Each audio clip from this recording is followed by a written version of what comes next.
আজকে আমাদের semester final পরীক্ষা ছিল। সেমিস্টার ফাইনাল পরীক্ষার মধ্যে আমাদের এবারের সকালে শিফট পড়েছিল।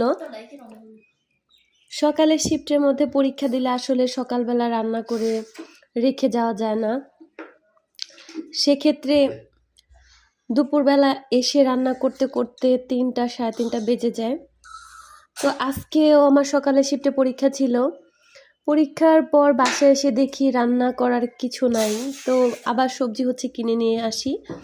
আজকে আমার রান্নায় ছিল কমলি শাক, চিংড়ি মাছ ভুনা এবং চিংড়ি দিয়ে পুঁই শাকের তরকারি। এটা খুবই মজা হয়েছে। আর এখানে চিংড়ি মাছের যে তরকারিটা আছে সেই তরকারিটা, এটা আমি একটু ঝোল রান্না করেছি, যেহেতু এখন প্রচণ্ড গরম পড়ে। গরমের মধ্যে কিন্তু একটু ঝোল খাবার খাওয়াটাই ভালো।